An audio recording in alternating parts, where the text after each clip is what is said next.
Fala aí, pessoal, seja bem-vindo a mais um vídeo aqui no canal. Vamos acompanhar as últimas notícias do São Paulo e vamos ver a provável escalação do Tricolor para o jogo de hoje fora de casa contra o Botafogo pelo Campeonato Brasileiro. Então, sem mais enrolação, vamos pro vídeo. Preciso falar agora sobre o São Paulo com dívidas para lá de preocupantes. A gente já contou para vocês em primeira mão que o Tricolor está perto de R$ 1 bilhão de débitos, incluindo todos os seus credores. Mas, em relação a clubes e ex-jogadores, tem dívidas que chamam bastante atenção. Como, por exemplo, a compra do Ferrarese. O São Paulo ainda precisa pagar ao Montevideo City Torque 20 milhões e 800 mil reais. Já Ferreirinha vai custar ainda ao São Paulo mais 14 milhões e meio de reais junto ao Grêmio. Tricolor que ainda deve 8 milhões e 700 mil pela aquisição do Alan Franco junto à Major League Soccer, 7 milhões e 300 mil pela compra de Caleri, que já está há um tempão no São Paulo, junto ao Deportivo Maldonado, tem mais 1 milhão e 800 mil do empréstimo do Santiago Longo, empréstimo para lá de discreto, junto ao Belgrano, além de 1 milhão e 300 mil reais pelo Rigoni, que já deixou o São Paulo há bastante tempo, essa dívida é com o Elche.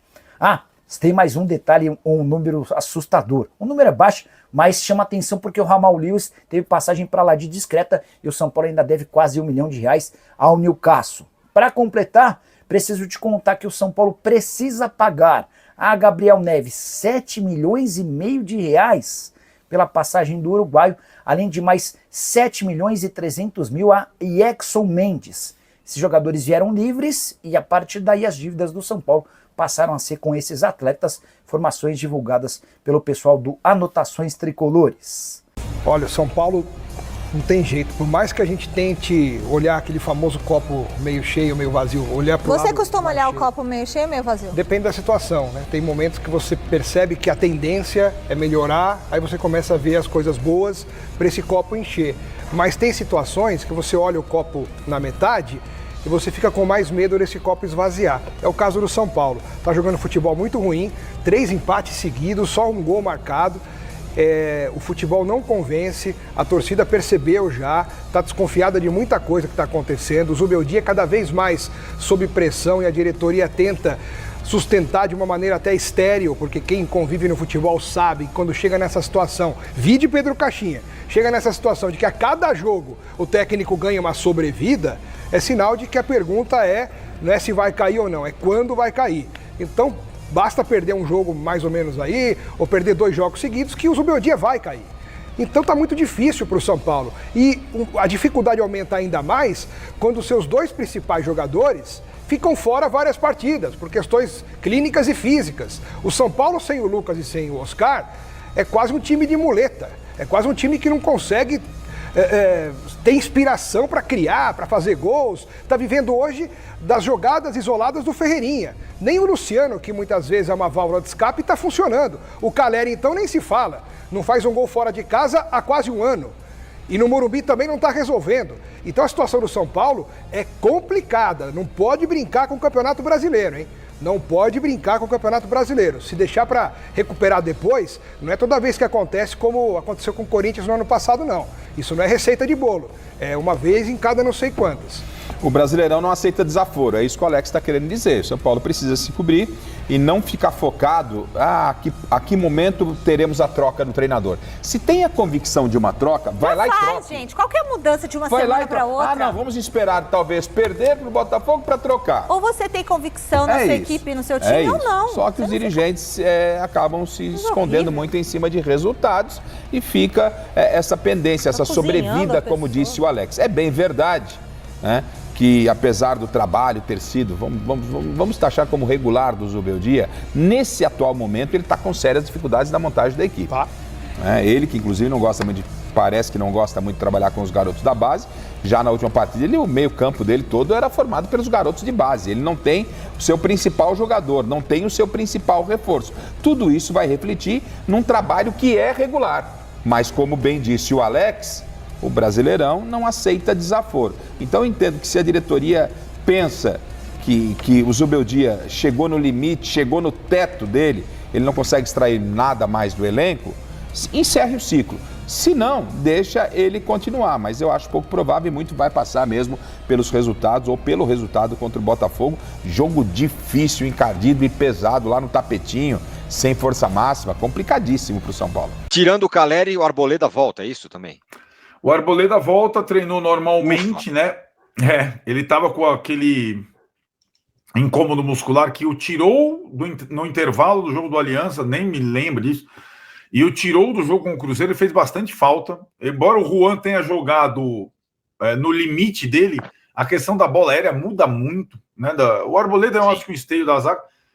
E voltando, Tironi, ele me faz pensar o que o Zubeldia vai armar no Rio. Se é o time que vinha jogando fora de casa com aquela linha de 3 zagueiros que às vezes virava a linha de 5, ou é esse time mais recente que ganhou o Ferreirão como uma opção pelo lado direito, né? Então, acho que ele tem essas alternativas testadas meio à força nos últimos jogos, mas mesmo o São Paulo precisando ganhar, contra o Botafogo no Newton Santos, eu usaria o sistema mais cauteloso, a linha de 3 ou de 5. O Zubeldia tem uma questão, né? Não só pela situação que ele está colocado por um fio, mas é que ele ganhou, vamos dizer assim, 2 jogadores nessa má fase, o Ferreirinha e o Ferreirão, os 2 pontas. Isso. É difícil você vai falar, não, então o Ferreirinha vai para o banco? Não. O Ferreirão vai para o banco? Também fica meio estranho você imaginar que o cara vai para o banco, com todas as questões. O cara é da base, é o cara que está vingando mais na base, está jogando bem, foi um dos melhores no empate contra o Cruzeiro. Então é difícil você tirar o cara, qualquer um dos 2, tirar um dos pontas. Deixando os 2 pontas, fica difícil você fazer a tal linha de 5. 5. A não ser que tirasse o Luciano. Se tirasse, como sempre, o Luciano. Pode ser. Eu acho que essa solução talvez fosse a que mais agradasse a população, né? Isso, a massa, a torcida. A massa, os cornetas todos. 3 zagueiros, o tesouro defensivo que funciona, com os 2 jogadores de frente que estão funcionando.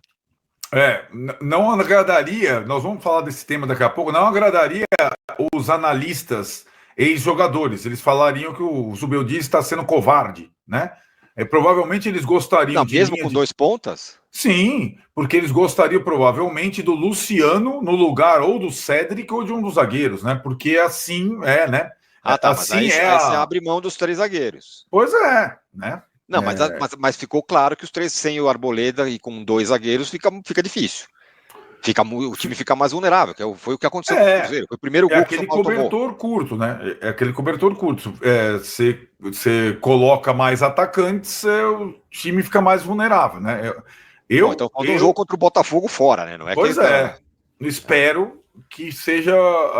E também, digamos, que comece o Ferreirinha, que vem sendo o artilheiro do time, e como ele não tem aguentado nenhuma vez os 100 minutos, aos 20 ele já cansa, poderia ser o Ferreirão a opção, a vaga dele, quando ele cansar. Hoje o que está acontecendo? Ele cansa e não tem quem ele colocar, né?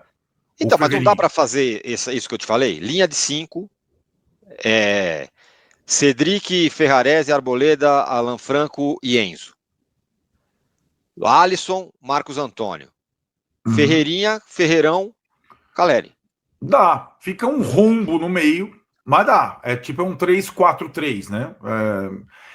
Que assim, é isso, né? O Botafogo joga com 3 volantes hoje. Né? Enfim, dá para fazer o 3-4-3, mas eu não sei se agora... até é engraçado, né? O Luciano vai saindo do time com qualquer alternativa. Aconteça o que acontecer. Não que ele esteja jogando bem também, não está jogando bem como os outros. Não sei. O Luciano, ao mesmo tempo, é um jogador com a turma lá, Marlon Freitas, Gregory, Patrick de Paulo, todo mundo dando braçada. O Luciano dá as braçadas dele também, né?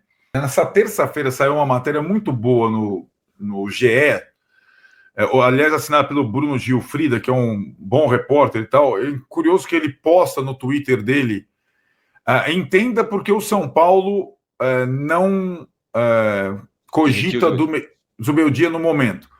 Aí ele coloca no post dele no Twitter: o São Paulo não é a minha opinião. Ou seja, ele deve estar sendo massacrado.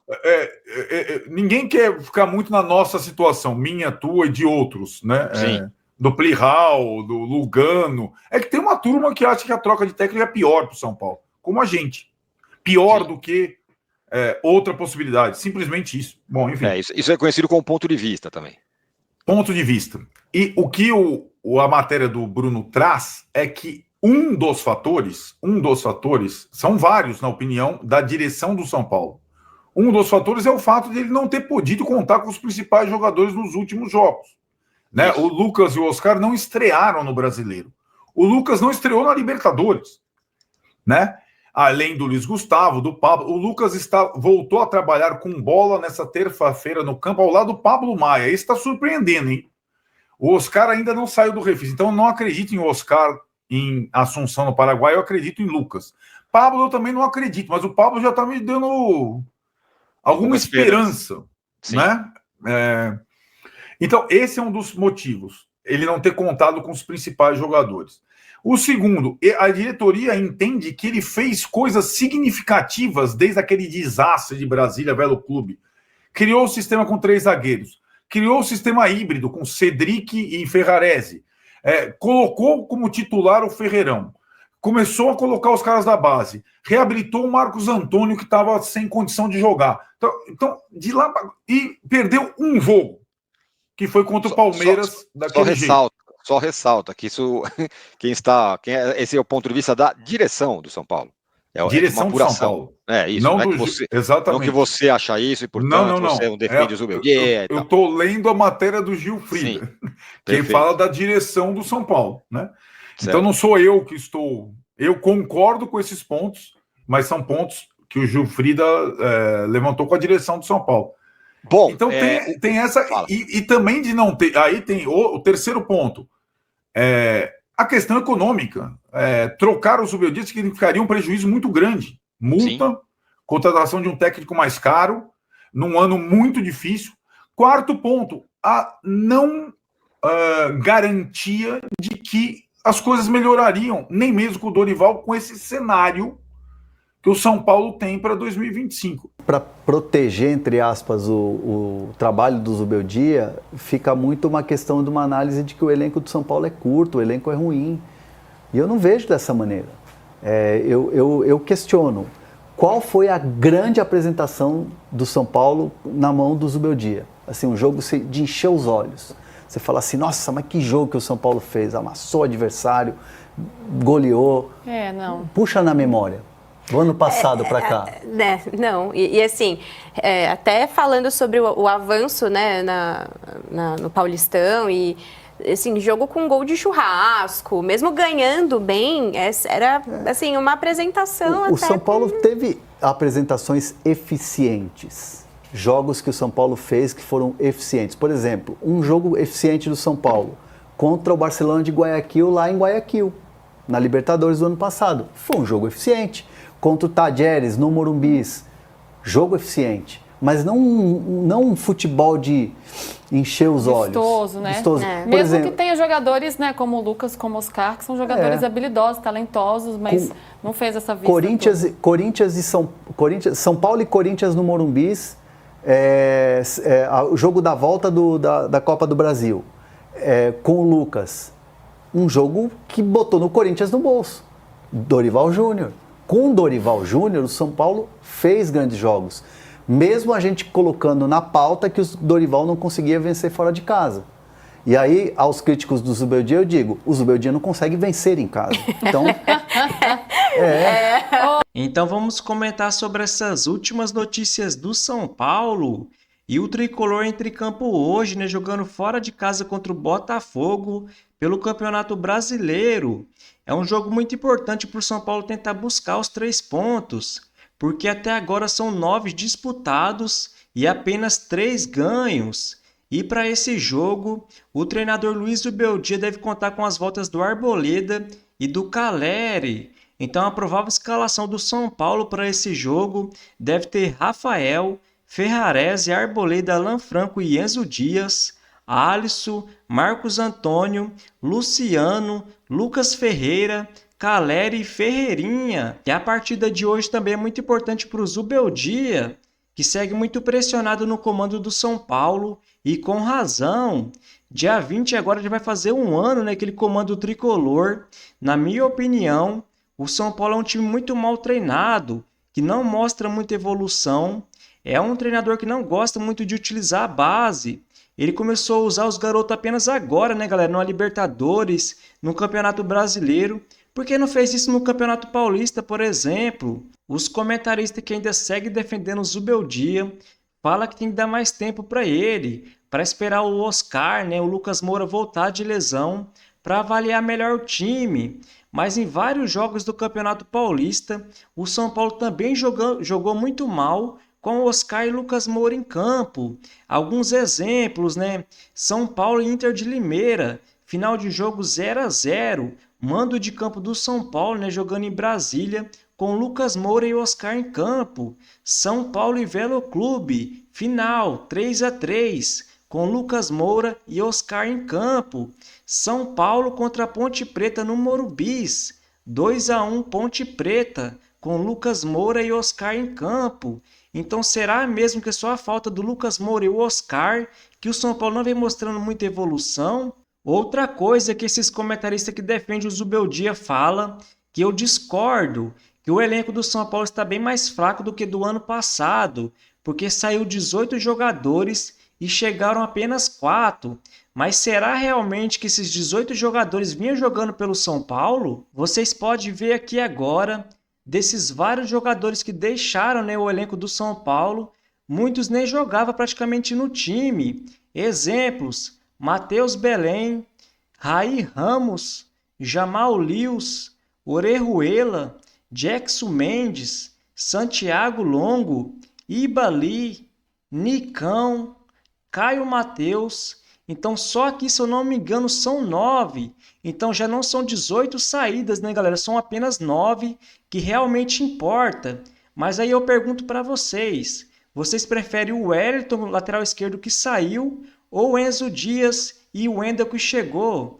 Vocês preferem Rafinha ou o Cedric? O Moreira nem conta praticamente, porque sofria muito com lesões. Vocês preferem o Wellington Rato ou o Lucas Ferreira, que vem jogando praticamente na posição, né, do Wellington Rato? Vocês preferem Galopo e Rodrigo Nestor ou Oscar e Alves agora? Então, várias saídas que teve, chegaram jogadores, né, pessoal, para essa posição. Claro que alguns jogadores realmente podem fazer falta, mas o São Paulo também precisava vender. Como o Michel Araújo, por exemplo, o São Paulo vendeu, né, para o Bahia. O William Gomes, o São Paulo também vendeu por apenas 55 milhões de reais. E o presidente do São Paulo, quando vendeu, falou que teve o aval do Zubeldia, porque ele não ia utilizar muito o William Gomes, assim como o empréstimo do Eric agora, né, galera? Então, quando eu vejo alguns comentaristas falar que na Libertadores saiu o Ferreirinha e entrou o Wendel porque não tinha quem colocar, também está na culpa do Zubeldia, porque ele quis emprestar o Eric porque não estava muito sendo utilizado, e o São Paulo vendeu o William Gomes também porque não era muito utilizado. Claro que nem tudo é culpa do Zubeldia, né, galera? Essa grave crise financeira que o São Paulo atravessa é culpa, sim, do dirigente. A cada ano aumenta mais a dívida, que já se aproxima de 1 bilhão. Vários jogadores do elenco do São Paulo também têm culpa. O Caleri não vive uma boa fase, o Luciano, o Igor Vinícius, entre outros. Mas não tem o que fazer, né, galera? Não tem como o São Paulo se livrar do Caleri, do Luciano, do Igor Vinícius, entre outros, e trazer outros jogadores, já que o clube atravessa uma grande crise financeira. Então, na minha opinião, o São Paulo precisa sim trocar de treinador para ver se mostra alguma evolução. Então, se você curtiu o vídeo, deixa seu like, se inscreva no canal e até a próxima!